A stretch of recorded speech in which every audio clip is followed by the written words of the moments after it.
Next, I would like to invite Gary Marshall to come up on the stage, please. And Gary and his enthusiastic supporters over here are going to talk about a green infrastructure network for Manukau.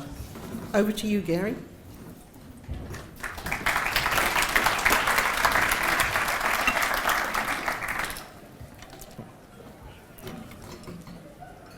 Ko Pirangia, Te Manga, ko Waikato Te Awa, no Kirikiri Rawa Aho, ko Kaiwhakahaere o Resilio Studio Takamahi, ko Tamakina Kauro, Tako Kaiinga Ina Haine, ko Gary Marshall, Tako Ingoa, no Rare, Tēnā koutou, katoa. My name is Gary Marshall. I am co-founder of Resilio Studio, Auckland Permaculture Workshop and Dark Green Aotearoa. Today's talk reflects aspects of all three of these organisations. In 2010, Auckland Permaculture Workshop made a submission to the Auckland Super City Draft Plan. Today's talk builds on this original work and is part of a wider Resilio Studio and Dark Green Aotearoa initiative that will revisit a number of the concepts that we explored through the submission. In undertaking this work, I would like to thank everyone at Resilio Studio and Dark Green Auckland, with special thanks to Emmeline, Charlie, Bernie, Susanna and Finn, and I'd also like to acknowledge the privilege it is to be presenting with Di Lucas, and unfortunately Dennis is unwell today, but who were both mentors of mine earlier in my career.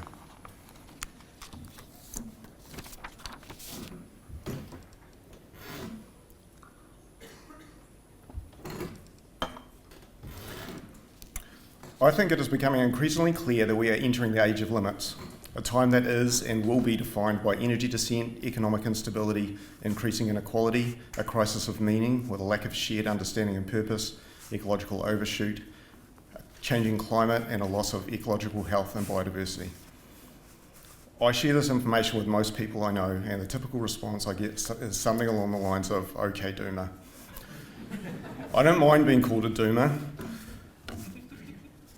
but after investigating this material for the last 20 years, these trends are not reversing. If anything, they are bedding in. This is something I think about a lot. Every day, I think about what I can do to genuinely make a difference. From a systems perspective, what are the leverage points I can use to shift the trajectory of these trends and change the drivers determining the course of this human superorganism? What can I do personally, and what can I do professionally as a landscape architect? This talk is an exploration into these questions.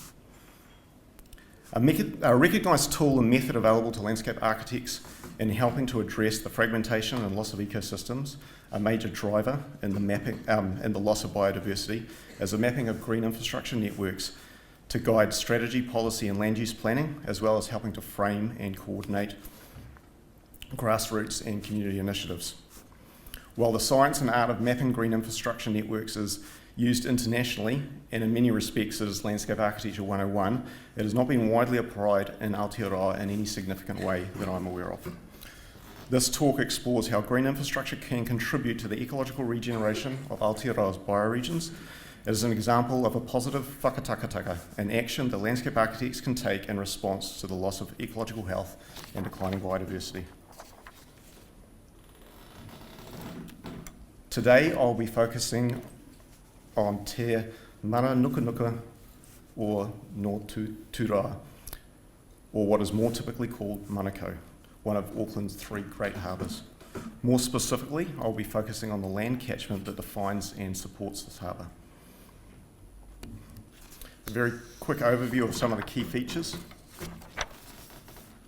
Approximately 370,000 people live in this catchment. Manukau is home to some of the most fertile and productive soils in the country. 60% of New Zealand's shorebirds use this harbour, and 15 indigenous freshwater fish species are found in the area. 57% of the catchment is covered in exotic grassland, 16% is urban, and 17% is indigenous vegetation, or approximately 13,000 hectares. Nationally, 70% of our original forest cover and 90% of our wetlands have been lost since human arrival. Manukau has 17% of its original extent. Regionally, indigenous forests and ecosystems are 23% of their original extent, with some representative ecosystems much lower. Kikatea Pukatea forest, for example, was only 2% of its original extent, and Paruri forest, originally found throughout the fertile soils of the Manukau catchment, is only 0.3%. Regionally, the ecological integrity of Auckland's forest is strongly impaired by the absence or reduced extent of many forest and scrub ecosystem types, the absence of many native bird species, the widespread abundance of animal pest species, and the frequency of weed incursions. Tamaki Makaurau, Auckland's 2009-2019 State of the Environment Report. When thinking about addressing these challenges, we need to dig deeper than just looking at the numbers though. These are systemic challenges, and any response will need to address underlying drivers. Drivers help us to frame and understand systems, and drilling down to the core helps us distinguish between cause and effect. This diagram presents a simplified model of how nested drivers generate the effects we are witnessing on the ground. In the outer circle, you see there's the ultimate effects. This is what we observe and what we can count. This is the data, the state of the environment, the documented decline of our natural ecosystems. Underlying this are the primary effects, the trends resulting from our collective actions, habitat loss, the alteration and fragmentation of ecosystems, climate change, soil loss, etc.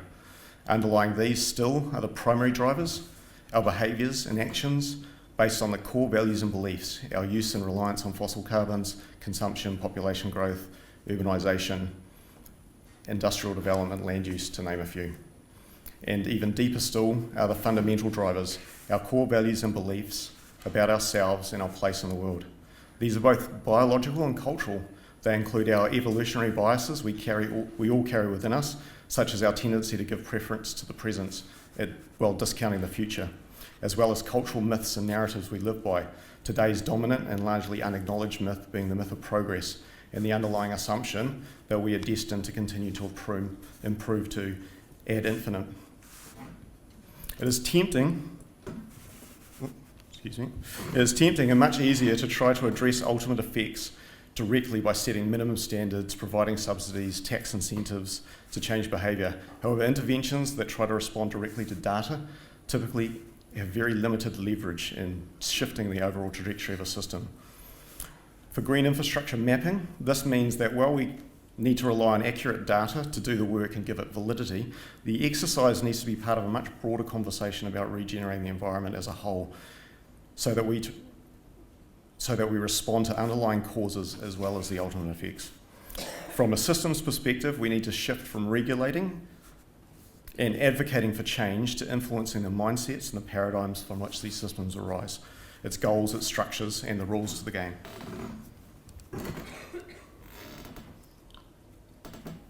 With this as a backdrop, I'd like to get into green infrastructure in a bit more detail. Green infrastructure is a planned network of natural and constructed elements, patterns and processes in urban and rural landscapes, as well as freshwater and marine environments, designed and managed to deliver a wide range of ecological functions. Linked together as a network, green infrastructure provides multiple ecological, social, and cultural and economic benefits. Over time, existing areas of ecological significance will be conserved, new areas will be implemented, and the system as a whole will need to be adaptively managed. Here are three broad strategies for implementation and management for green infrastructure networks. Conservation ecology, with the objective being to maintain and enhance existing areas of ecological significance. This will involve the removal of noxious plants, pest control, as well as hunting, in some cases foraging, monitoring and evaluation. Landscape ecology, enhance, maintain and protect biodiversity through the creation of an interconnected ecological network that is self-organising, self-regenerating and resilient to ecological stresses. This will involve establishing some areas through planting and allowing other places to regenerate on their own accord. Over time, unwanted plants and animals will need to be removed while allowing natural successional processes to play out. They will be the result of human intervention, but they will not be directly or actively managed by people. Urban ecology, the objective being to weave green infrastructure through urban areas by integrating a wide variety of vegetation, water-sensitive design features through parks, streets and private gardens. These plant communities and habitats will not typically be self-sustaining. They'll require ongoing management, maintenance, pruning, weeding, mulching, providing nutrients, tending to stress. They will need ongoing active care. I need to thank Richard Weller for yesterday's talk for running through some of the details on these targets and goals. This diagram presents a range of possible targets, or more importantly from a systems perspective, goals we have taken into consideration as part of our research. Looking across the top line, my understanding is that there's a generally recognised 10% threshold for minimum viable area of maintenance of representative ecosystems. I'm going to come back to that quite a lot in the talk.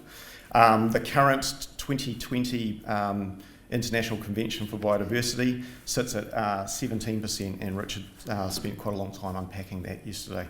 He also noted that a new target for 30% for 2030 is under consideration and in theory will be ratified in December this year. New Zealand are signatories to the International Convention of Biodiversity.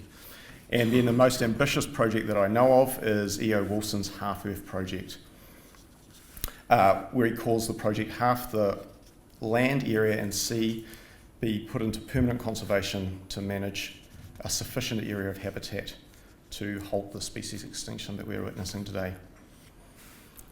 At the turn of millennium, Colin Merks and Simon Swaffwell proposed 20% of our rural landscape should be allocated to regenerative landscape functions. This is the goal that we used for our submission for the Auckland Plan in 2010.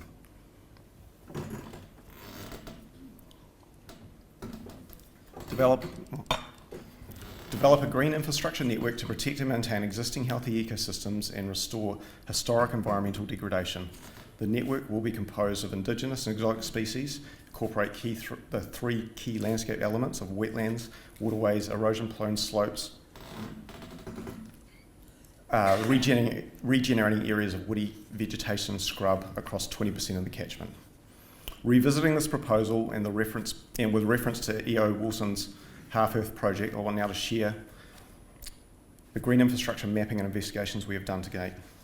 To get started, from a landscape perspective, we don't randomly allocate areas for regeneration. We look to the land to tell us where to start. To do this, we used a fairly standard McHargian mapping technique to define what Dennis Scott often referred to as the critical landscape features and what we call the primary and secondary ecological networks. I am going to skip through these next slides relatively quickly, just in the prudence of time, is that for the primary ecological network, we looked at existing vegetation cover, slope, riparian corridor, flooding, and land use capability. Soils of 8, which are deemed inappropriate for agriculture. Based on our project experience and reiterating the results of this investigation, we also layered in a secondary network.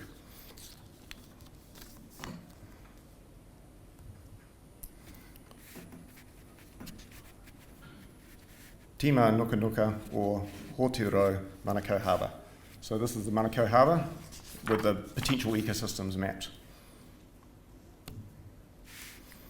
This is the Manukau Harbour with the existing vegetation cover highlighted, 17%. It's also worth noting that a substantial amount of that 17% is in the Waitakere Ranges. In order to help investigation, we kind of chunked down the overall catchment into 15 sub-catchments. And then in order to unpack this a little bit further, we're just going to simplify down the map a bit so we can just see the silhouetted the 15 sub-catchments. We add in the areas. Each of the grey circles there represents the overall area for each of these sub-catchments. Within that, we can see the existing cover within each of those sub-catchments. So you can see the Waitakere Ranges is at 90%. The foothills of the Huanua is at 17%. Then we start to overlay the targets, so you can see the grey radiating circles coming out of the middle, the inner circle being the 20% target, the slightly lighter circle being the 50% target. Then we map over the primary networks to see what sort of benefits we get from a sub-catchment level. And we can see that 2 catchments are now above the 50% threshold, 1 over the 20, and 12 are in the 20% threshold. Are still under the 20%. And then we add in the secondary network, and we've got 3 over 50, 6 catchments just over 20, and 6 of them still under 20. which is interesting of itself, but we really need to dig a little bit deeper to see what those actual overall figures kind of mean. So we do a little bit of a drill down into 3 catchments which relate to those strategies that I mentioned earlier, conservation, urban and landscape ecology. The Waitakere Ranges is already 90%, so with the primary network added it shifts from 90 to 94%, with 9 out of the 11 representative ecosystems covered. Shift to the Pukekohe catchment. We've got a 16% catchment, but interestingly, given the underlying biogeography of that landscape is that with a 16% coverage, we still meet the threshold for all 5 representative ecosystems there. So it started to highlight that the blanket targets for 20% aren't nuanced enough for our intricate landscapes, particularly in Auckland. And then from an urban perspective, we look at Te Puanui, which has a coverage of 6% and a canopy coverage of 9 to 15%. We apply the primary network, takes us up to 8%, secondary network up to 15%, and the representative ecosystems covered is still only 3 out of 5. What the Puanui catchment highlights significantly is that we need more place-sourced approaches to ecological network development to ensure that we hit those minimum targets or goals.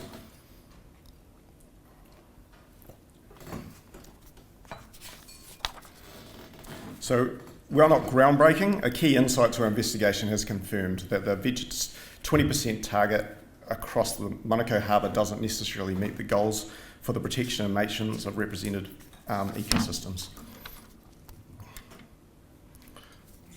So just zooming back out again, we've got to have the overall catchment, the existing catchment with 17%. If we take Waitakere Ranges out, we get 8%. If we overlay the primary and secondary ecological networks over these catchments, it shifts the dial from 17% through to 42%. Removing Waitakere Ranges lands us on 35% across the rest of the harbour. To conclude this talk, I'd like to dig a little bit deeper to some of the underlying challenges I talked about earlier that this investigation has started to daylight and explore some of the opportunities that we present. My original notes for this talk, and this section in particular, were much, much longer than what I'm going to share today. I intend to publish them at some point in the near future, so you'll get a highly abridged version today. Some of the challenges that are starting to kind of daylight, and many of them are obvious to this room. The trajectory of ecological decline is continuing. Some existing conservation policies are challenging deeply held cultural beliefs relating to private property rights and personal autonomy. The economic growth imperative, the myth of progress driving the continued intensification of land use, and the overall momentum of the human superorganism will continue to fragment and stress our ecosystems and biodiversity. And I think for the elephant in the room, that's probably one of the overwhelming challenges that we have to face in the fight of biodiversity, which Richard started to talk about yesterday. We are increasingly disconnected from the natural world. We have shifting baselines. I'll unpack this one a little bit. Our perception of the natural environment is significantly distorted by what we observe through our own lifetime. We tend to assume that the environment was close to optimum health and integrity when we were young, and use this as a baseline for assessing today's environment, seldom recognising that the environment was already under stress when we were born. As a result, many people don't know and therefore don't appreciate what we have lost, and as a result, don't perceive the need to respond. The goals for complete eradication and unwanted species and pests, while understandable and admirable, are unrealistic. The time, money and resources for conservation initiatives will reduce as we enter into the age of limits.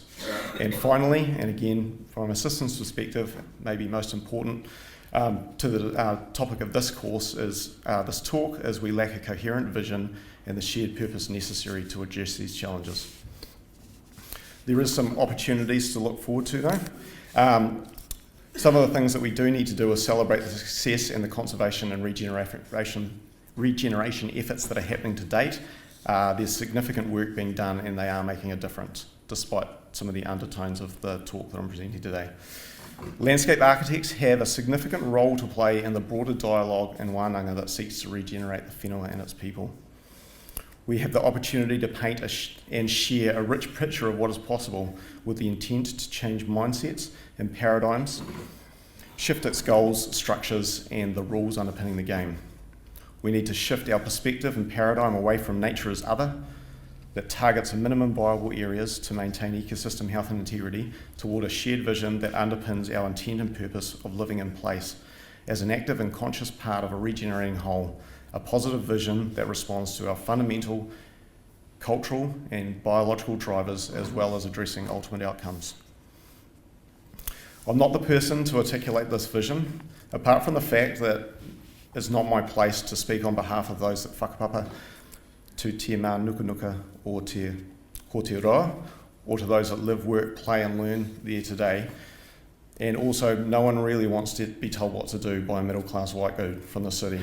Nevertheless, I would like to share an incomplete list of some of the ideas that I have started to generate through the work that we've been doing.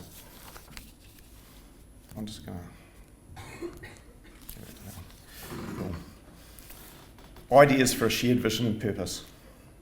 It will be guided by mātauranga Māori and manu matuhake in the context of te mara nukunuka or Aotearoa Manukau, the Y8 Treaty Settlement Claim, as Karen spoke about yesterday. It will celebrate the successful work to date. It will capture the imagination of the people. It will respond to the essential characteristics of place and be co-created. Again, in the words of Lucy Tukua, to quote her for a second day in a row, it will be place-sourced, culture-led and community-fed. It will allow space for grieving for what we have lost and what we are losing and what we are likely to lose in the future. It will embed the precautionary principle. If we don't understand it, it will assume that it is of value. It will seek ways of working with natural processes, the regenerative capacity of succession, and the processes of adaptive radiation. It will seek to rewild the people as well as the land and embed the ethics of stewardship, decolonisation, kaitiakitanga and tiakitanga. It will articulate the potential of the whole system. In the case of te mā nukunuka or Hoturoa, sorry, I always get my pronunciation wrong when I speak too fast, catchment and set a framework. It will articulate a potential for the whole system. It will set a framework for a mosaic of smaller projects, and this is an area where I digress from Richard Weller. I don't see this as a single vision for a mega solution or a mega project. I see it as a shared vision and an idea for a mosaic of what Iso Marenzo calls SLOC, small, open, connected responses.